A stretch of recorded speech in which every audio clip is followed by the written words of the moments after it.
You can continue. Yeah. Hi. Again, welcome to this lecture.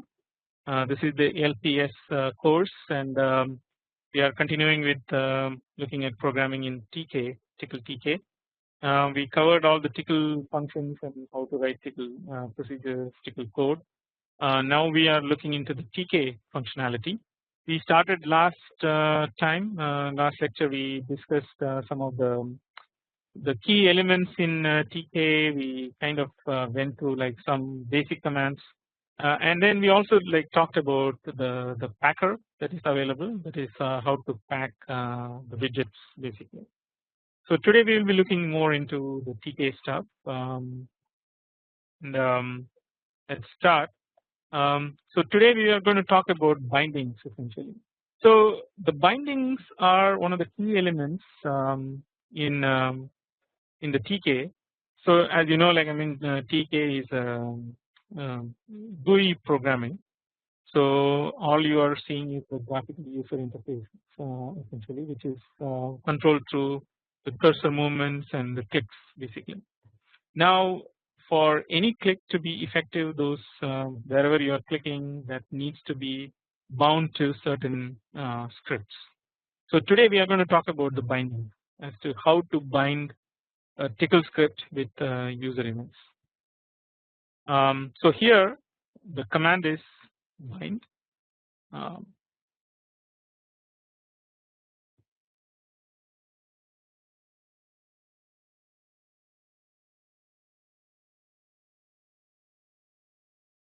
So the command is bind, and then here we know the window, which is the dot b, and then we bind what is the event essentially. Here the event is control H essentially. So that is the event that we want to bind, and then now we are binding to a script which is in this whole thing basically. So when you press the control H, it translates into a tab, and that's through this particular binding that we can select. And then we can also use tags to select one or more windows. So in this one basically, like I mean, it's the window is .b, the widget class is a text, and all windows is all, and then we have some arbitrary string basically like foobar, and these are all the various tags that we can apply. So now how do we specify events essentially? So the specifying events is through this with this less than greater than, and then we can also declare some modifiers, which is here it's a double control, meaning like you do the control key a couple of times, and then essentially like there is a button press basically, which is the event type actually. And then you can also specify like I mean what kind of button or the key system that you want to do. So the other ones are basically like the number 3, key press, A kind of things. These are all like specifying various events. Now we can also like now do some substitutions essentially. The substitutions are essentially like I mean things that you get from the event and then you're substituting into your commands. So one type of substitution is the percentage substitution in the binding script. So you can get coordinates from events, and the coordinates are in percentage x and percentage y. And if you want to get the window, that is percentage uppercase w, and then you can also get a character from an event, which is percentage a, and then there are many more which we will talk about. So here some of this one of the examples here. Again, this is the particular window, and here it's B1 motion basically, and here what we do is basically it's and this is the button press basically motion. We move to that XY essentially. So this is one of the events that you can say. And then now for another window there is a key press basically, then we insert the character that is defined by reading that the key press itself. So if you press F, this is substituted with F. If you press R, this is substituted with R. Things like that. So that comes up essentially. And then here we say like all, as you can see basically like the previous one we noted that all the windows is basically like that's for all. So for all of them, if you type help, that goes to that opens the help window. So these are some of the examples that we can see as to how to bind scripts. Um, um, so now we will be looking at this in a much more details anyway. So now the binding order essentially. So what happens when you have multiple bindings that is matching one event? What takes precedence over what? So these are the ones that we need to worry about in a graphical setup. In a regular programming setup, everything is executed one by one. As you know, Tickle is an interpreted language, so every line is executed one after the other. But in a graphical motion, many events are happening at the same time. So and then these what happens when you have like the multiple bindings match one particular event. So you can have like for example here A, and then you can also have let's say like bind all key press. So when you press the key, whether this is triggered, which is triggered, and how it is triggered. So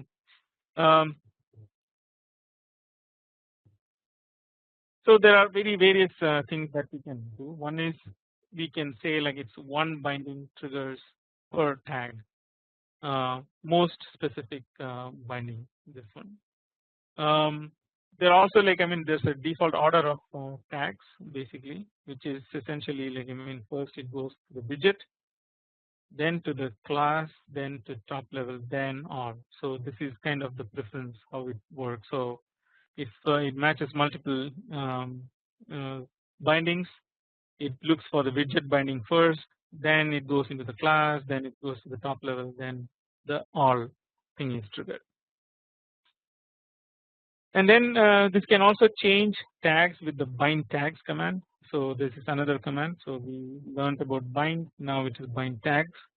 And the bind tags command actually changes one particular tags and apply to other types, other tags as well.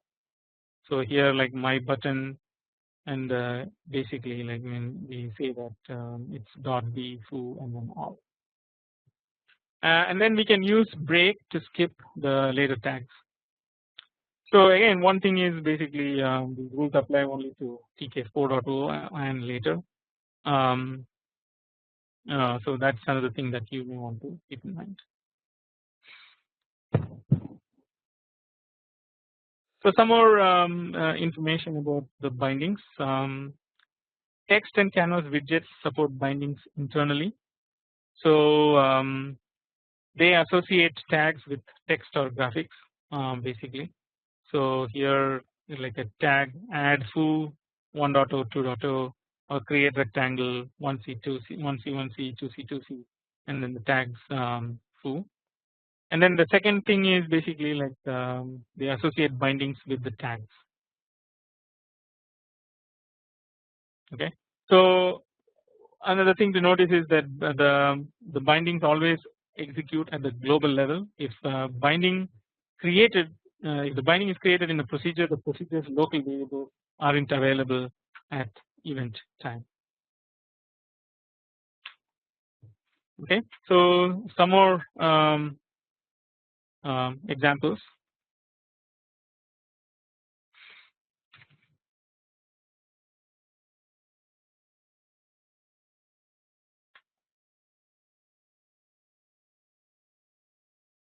So we may have to we may often want the binding script to use some information from the binding time and some from the event time. So we can use list commands to generate these scripts and use procedures to separate the event time information from the bind time information. So how do we do this? So here one typical one is essentially we say basically like bind um, dot x in this dot x window. We want to bind the time value and we also want to use the event time value. So when we do like we say essentially like either we use the braces or quotes. This can result in the wrong values that get called essentially or that gets applied. So the correct way to do it is basically like we define a procedure and then we bind the procedure set y basically as a list and then to this particular event. That way we ensure that actually like only the we pass this from the event into the this procedure and then the other expressions are actually coming from the bind time information. No, it is the bind time itself. So the values are set there. So the issue with this is essentially like we are only getting one value, but we have like all these 3 different values essentially, and so this is coming from the event time, and this is the bind time that is happening here. So this is like passed through the event essentially. So we don't have any control as to what the $B is going to be. So whatever we use, whether we use like so I think like you realize that this is basically the stricter form of the specification, and whereas this one allows the variable substitution. So even if you do the variable substitution and the command substitution, this value is still unknown. So this is you can get it in the bind time, but this event time value is still not set properly. So in order to do that, we actually need to pass it into a proc, and the proc is always constant on the event time, which tracks the event time. And then now when you pass the bind time value into the proc, you can get the correct answer, and that's what comes out as the value for y, and then you can continue that event mode further down. So this is again another example of how we use the list commands. So again we use here the list so that it doesn't change. Basically it still treats these two as 2 separate items. You'll see more of this kind of things in the other sections. Now the other TK commands, so we saw like bind, pack, place, things like that. These are the commands that we saw for the TK. Now the next command is going to be selection, and then the selection essentially is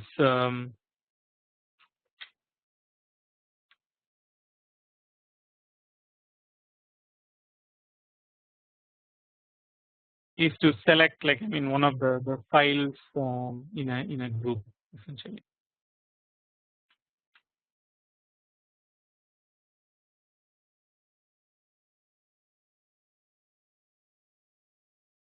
So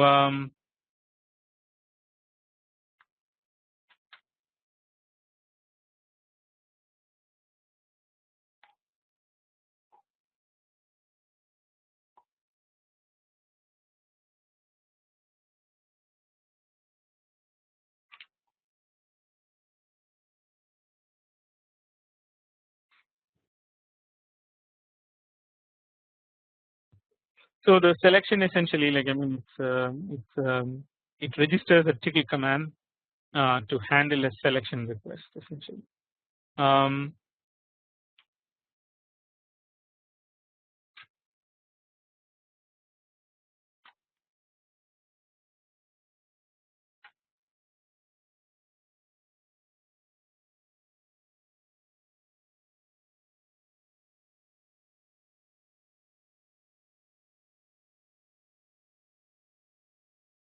So in a selection, essentially the the concept is basically that there is a given owner for a selection, and the applications are requesting the value of the selection from that owner. So you can think of it that way essentially. So the X server itself keeps track of the ownership. The applications are informed when some other application take away the ownership. Okay, so usually the selection get goes hand in hand. Basically, the selection get um, um, essentially it returns the value of the current selection.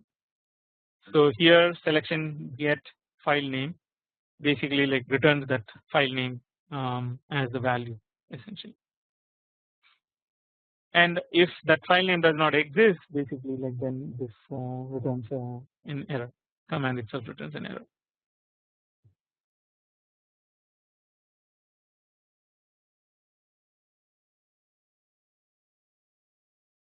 The other way to use this is essentially, I mean, so usually like I mean the selection get results in a string. So this is the value that it returns. The other ways to do it is basically like selection clear, which clears whatever was selected before, like a specified selection. There is a selection handle essentially, which is essentially to define the whatever you can do a selection handle on a command. Essentially, that command um, um, basically like I mean, so that you can define that command to be the handler for the selection request. So the selection values are then passed into that particular command. Then there are other ones are like the selection own command essentially, which you know, gives the path name of the window that owns that particular selection. Okay, so and then the other one is issuing commands to other TK applications.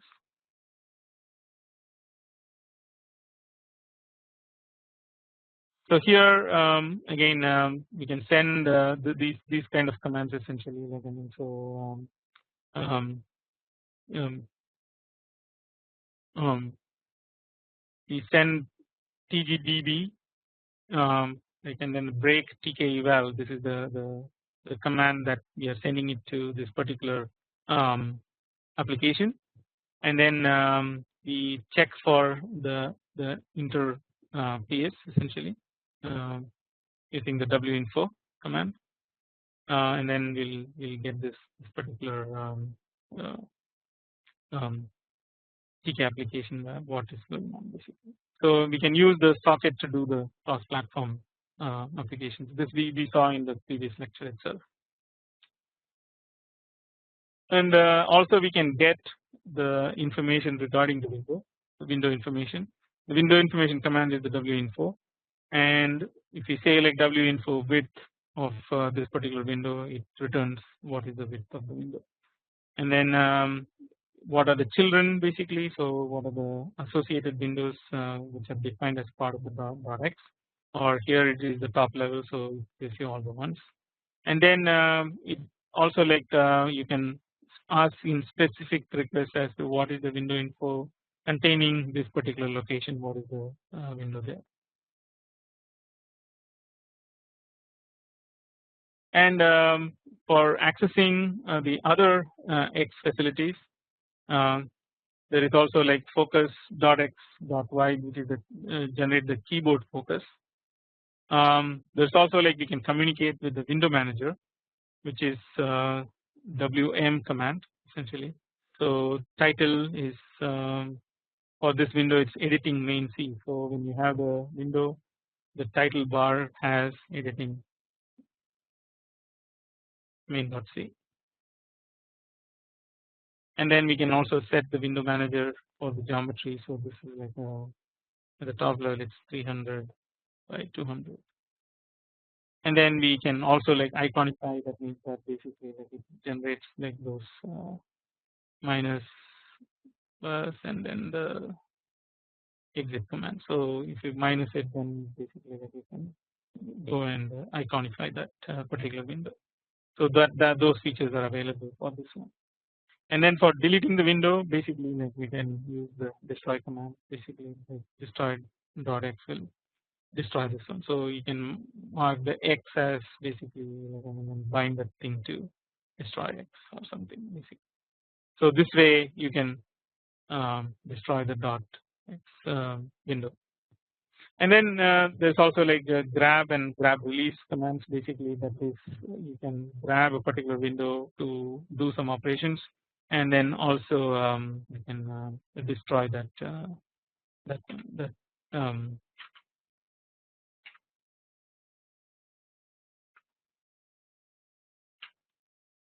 that window.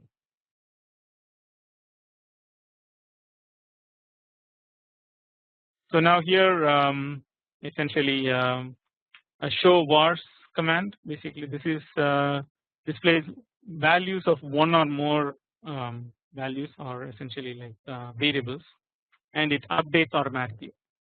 So here we specify like show vars dot vars and then name, age, SSN and phone.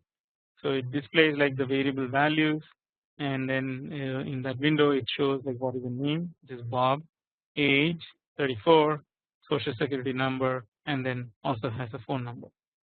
So these are some of the other commands. So here is the show vars procedure basically.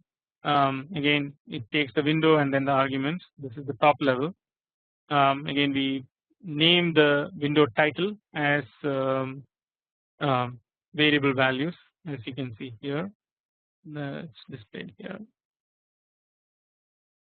and then we specify like what kind of frame that we want, which defines all these aspects of it,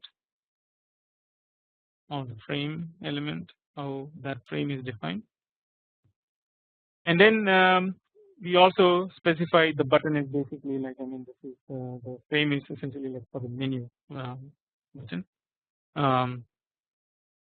and then we pack that on the side top with fill, and then we specify the menu button menu file. So you can see like basically like the $W is the main window, the top level, which is the dot, and then it has one child menu and then another child file, and then this file is basically like we call it like this text as file, and then we specify its own attributes essentially, and then that has this end. So if you look at here, that's this particular window here.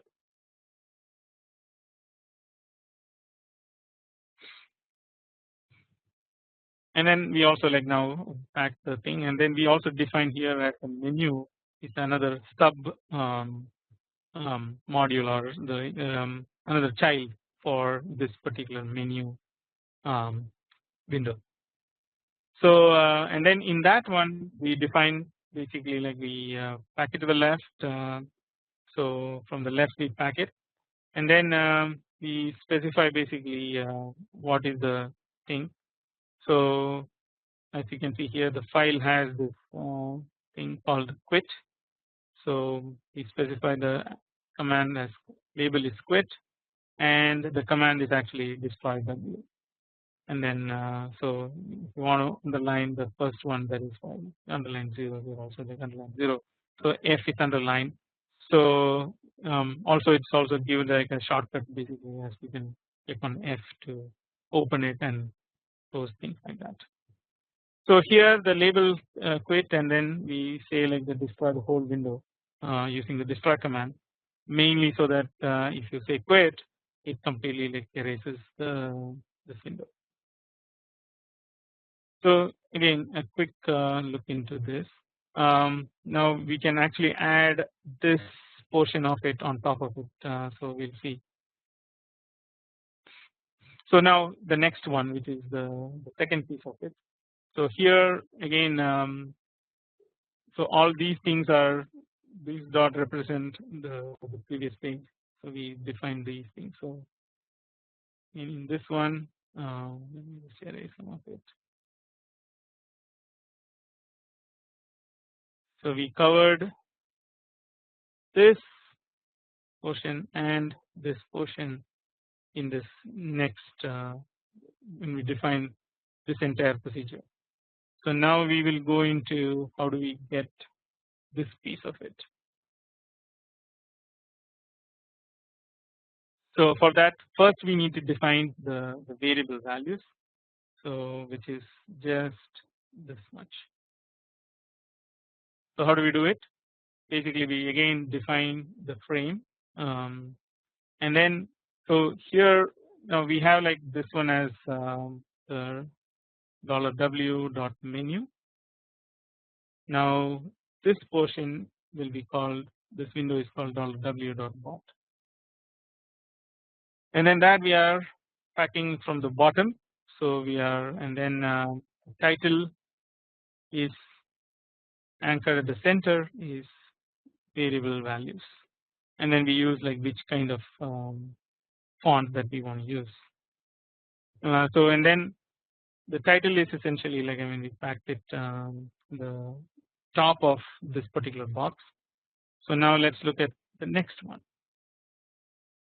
So now the main thing is the show bars, we need to display the names, age, social security number, and telephone. For that we again describe few more, the when we read the args, essentially like this is where the args are coming in, and then we are going to expand that. So for each of those arguments we define the frame, which is the same as the argument. So name, so it has a name on it, and then that is set to the top. Then that has the text of whatever the argument that is passed. So for the name it is just the name. Then now we also assign a value which is the text variable $I, which is it is getting it from the flow itself. Basically there is no binding there. And then finally we have a name, basically like that is side left side, and then the value is so the way that we assign is basically we have now is name and the value. So we put the name first and then the value. Okay. So here the name refers to basically like $I dot name, and then the $value is this $I dot value, which is basically like in this case it's bot. And then this we do it for all the arguments that is specified through the show bars command. So essentially like, I mean, it does it for name, then it does it for age, and then SSN, and then finally the phone number. So I hope like, I mean, this example was clear enough how we can get to this point. Once again, so simple start with the show vars, essentially like, I mean, which is going to the dot vars window, and then we want to display name, age, social security number, and phone number. So we start by specifying the top level window. The top level window is nothing but essentially it has variable values as the banner, and then in the frame we specify how the frame is being made, and then where do we put the text essentially. And then we also create another child window, which is the menu essentially. Yeah. So that menu again it becomes a button essentially, and then it has the text as file, and then we create another child window underneath it, which is called quit, which essentially gets this window out. Now once we define the top level stuff, then now we have to define all the remaining stuff. For that we build the window into two separate things basically. So we build first the variable values and then we can populate this from the flow itself.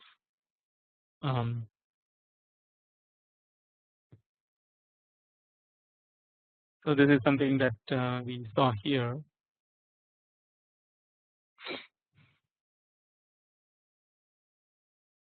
In this one. So basically the event time versus bind time.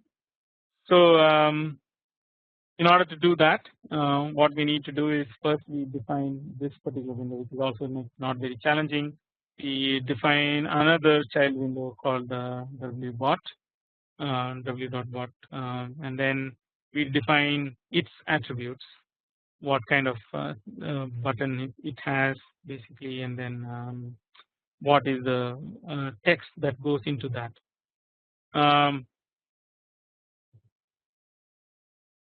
Once we do that, then we populate the remaining stuff, which is what is the name, what is the age, what is the social security number and phone number, and for that we just use a for each command to generate for each one of them, like for name, for age, for SSN and phone. And the types that we want to build are essentially again we need to do another child window. The child window will be like just the name alone, then the age, then SSN, then phone. In the name one, we define two variables. One is this name itself, which is just prints whatever is assigned here, and then this one gets through the event modification. So I think like this is one example. I also want you to actually practice this more so that you can understand the concepts much better. So once you start writing the TK code, then you will be fine. You should be able to figure out all these event driven things. One of the key aspects of any Windows or graphical user interface kind of things is this event driven mode essentially. So everything is an event. When you move the mouse, it's an event, and how do you capture and how do you react to it? That's the bottom line. So now the second example that we will look into is the making a dialog box essentially. So a dialog box is mainly like a window like this, where it pops up during some program execution. It asks you for a separate one question. It asks you one question, and it has several choices, and then you can click one of them, and then that particular thing is executed. So in the TK terms, we can say that basically, so make dialog is the command name,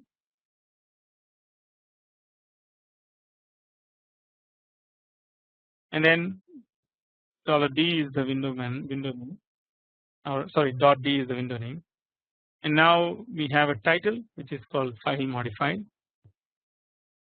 and then what kind of message is this? So we tap it as like $message, so warning.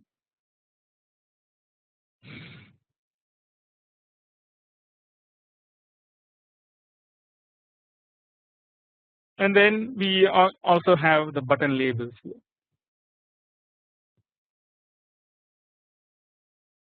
So each one will generate one button here. So this changes and so how does this work essentially? So at the high level, this is the command of make dialog, but underneath that, what you have to write is basically it's the procedure make dialog, and it has these different things essentially, which is the window itself, its title, the text, the bitmap, and then the various arguments. So we define the top level as $W, and then we assign the title to this particular window. Then we also create some window manager protocol, basically, which is it just says basically like how do we delete this particular window, and then we define a child window, which is the $w dot top, and then this child window, and then we also the child window is actually like for this top is packed at the top level at the topmost point, and then we also have a similar one for the bottom side, which is again another child window like w dot bot, and that goes into the bottom. And now we can also specify some label. The label is essentially the text that we grab. So here the text is like you have modified the file foo.tickle.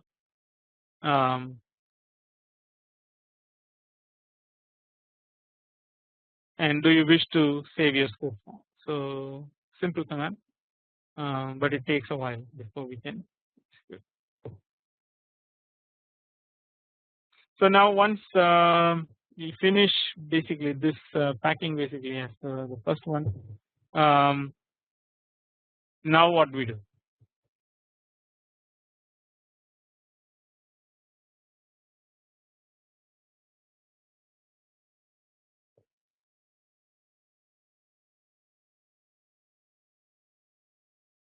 So if you don't provide any bitmap,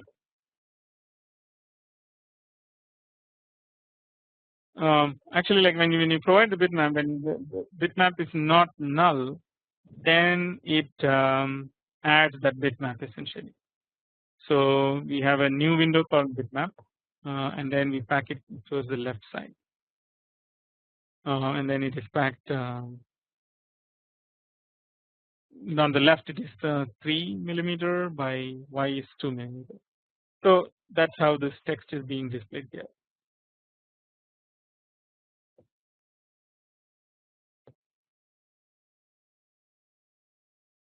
Once we finish this, then now we need to put the last bit, which is the bottom window. So for that the command is basically like set I equal to 0 for each button in the set of arguments.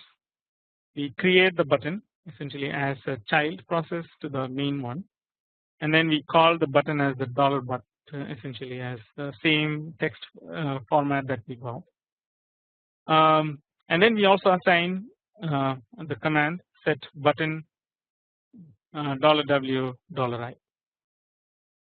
So once we do that, then we need to pack basically this one, and the way that we pack is essentially 1, 2, 3 this way, and then we go into the next grab the next button, and then finally we use the button. So here if you notice basically the buttons are either save file, discard changes, or return to return. So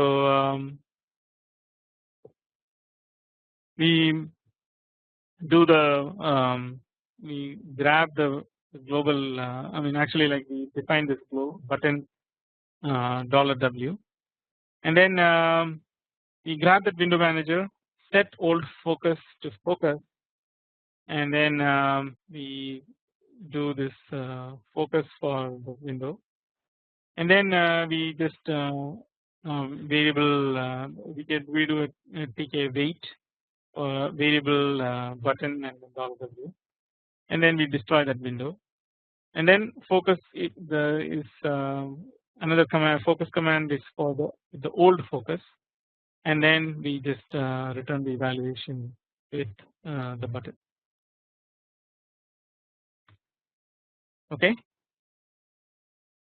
So in summary, creating interfaces in TK is an easy way.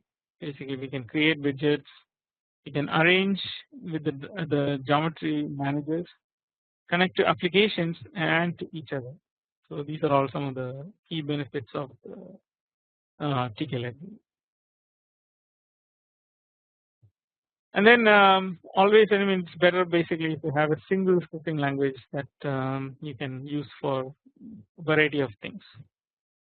So whether in to specify a user interface, whether you want to, or some widgets to invoke an application, the widgets basically to communicate with each other. For communicating with outside world is another one, and then for changing anything dynamically.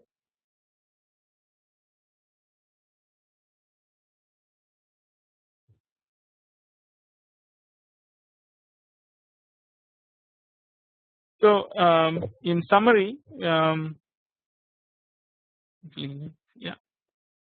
So in summary, we saw like a couple of programs. Before that, we started with the key bindings. Essentially, bindings as one of the key aspects um, of TK.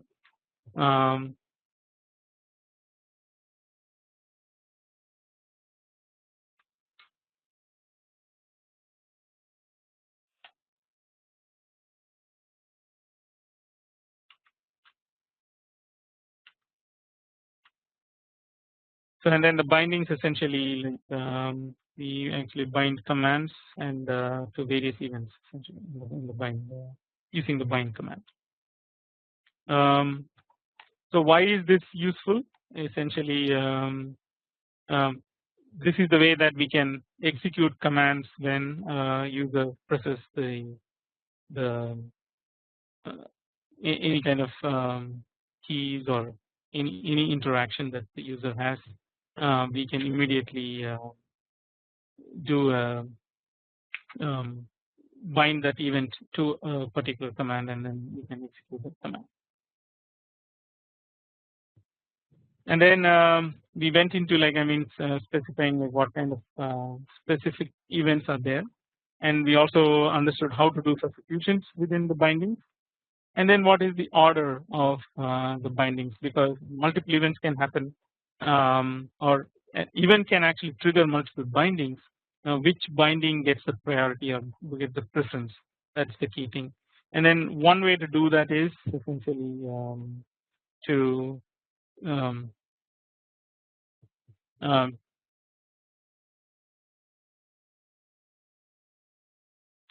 so it goes in the default order of the tags. Essentially, that is widget followed by class followed by top level and then followed by all. So there is a hierarchy there, and that we need to keep in mind. And then essentially, like I mean, we have like text and also like the canvas widgets that are that support bindings internally. So here is a text one basically, which is like the tag is already specifying internal bindings, and then for creating a rectangle, we need basically the length, width, height, actually like length and width of the rectangle. So that's again through this command we can specify.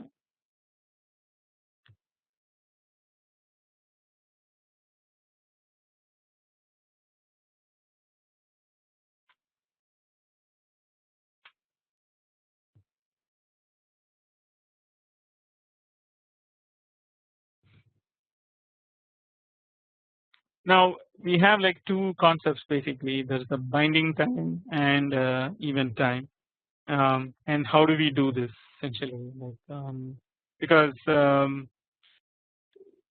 any script would want some information from the bind time, meaning that you are interactively selecting, and then something from the event time, which is driven through the time. So how do we do that? How do we select those things? We cannot use a single modifier like we learned in tickle programming, which is like the curly braces or the quotes. The quotes is a soft matching, or essentially it tries to replace all the variables and the command names, whereas the other one does not do it. But we cannot use both of them, so we go into an intermediate form where we use list to actually separate these items and not having to collide with each other. So once we have that list, essentially like so that is we specify here. What we need to specify inside is based on how deep you want to go essentially. And then essentially here the set y is actually a proc, which now keeps track of um, the um, the binding time information. Only like I mean we pass this $a into that particular procedure, and that is an event driven mode, and then now you get the result, and then you can compare essentially. And then we also saw some other TK commands like selection get is one of them, and then which is essentially gives a reliable event basically like in the memory. And then when we want to issue commands to other TK applications, basically we set these two params and then run the command, and then it should be fine. And then we can also like get Windows information, that is winfo width, winfo children, winfo containing $x, things like that. And then we can also access the keyboard focus using the focus command. So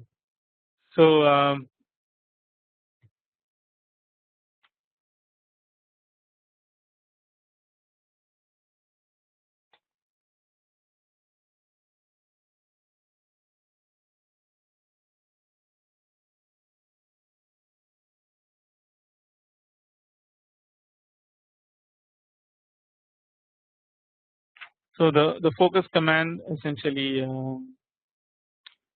um,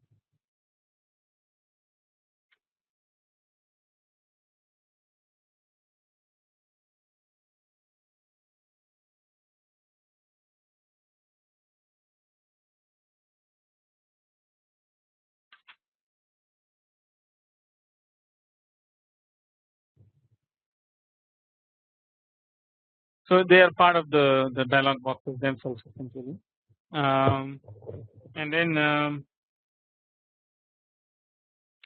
so the top level window essentially has the input focus essentially, and then you can require the focus to change from one to the other. So or you can specify the keyboard to be the focus, which is using the $x $y principle or the syntax.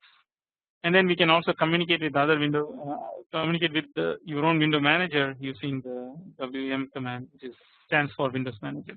And then we can destroy any window using destroy.x. And then there are some grabs essentially. Then we looked at a couple of examples. The first example being the show wars example as to how to write this. So show wars is essentially there is a procedure, and so as with any other procedure, the show wars has the variables essentially, and then the arguments. Sorry, the dot wars is the window, and then the arguments. So this is the window. So in this window, how do we specify things basically? Like so, we are building the whole program here. So we call this as the show wars procedure, which has the window and then the whole bunch of arguments. Again, here you can see that actually this is left as infinite list.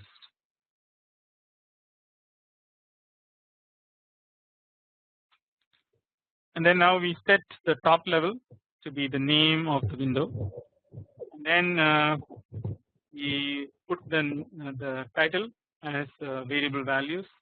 Then we generate new windows from the original one, and here like I mean it's called menu and using the frame command. So this is the child one essentially, and then we can see what I mean. We can show what is the text for this one, and then what are the menus essentially. And now the menu itself can have additional child. For example, if you want to define width, basically which destroys the whole window, you can put it there. And then we also continued with that, and then we looked at the remainder of the program essentially. So here we generate another child window called dot bot, and then in the dot bot we can actually specify the variable values. Again, still it is not done.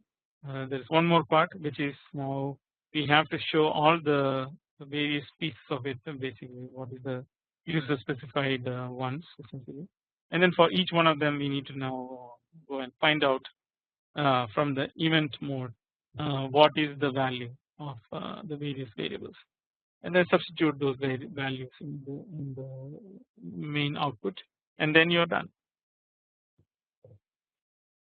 So here we specify like 2 items.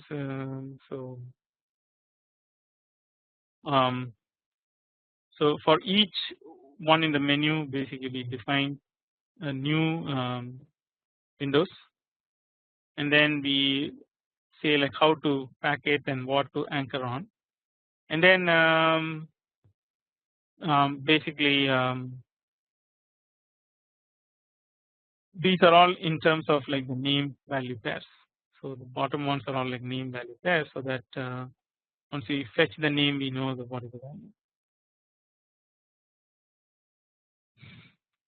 So that was one quick example, and then the other example was the make dialog box, which is again specified as make dialog dot d, then file modified $message warning, and then we save file, discard changes, and return to it.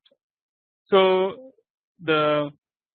when this dialog box opens, basically you will see that there is some message here, and then it has these 3 buttons: save file, discard changes, and return to editor. And then essentially like, so how to build it is again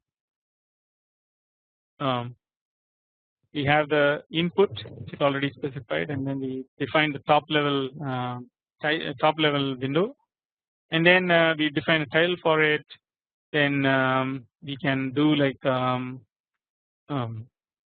delete any kind of window, basically like which is embedded thing already there, and then that's pretty much it. So once we have this this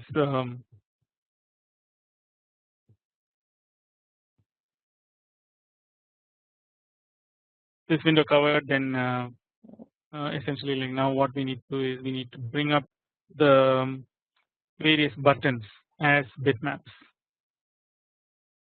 So here again, like I mean, we're passing the bitmap basically, which is and then we just pack those things in.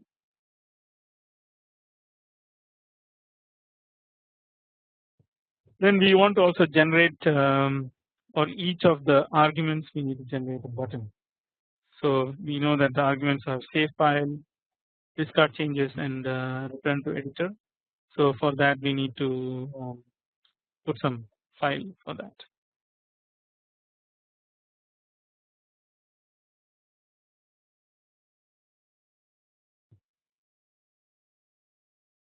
And now the last one essentially, which is what kind of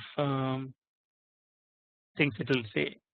So we basically grab the window, and then we set the old focus to the new focus, and then focus we change to the top level window, and then we wait with a variable and for the button press, and then in that case like then we destroy the W, and then say the old focus, and then we go back to where we come from.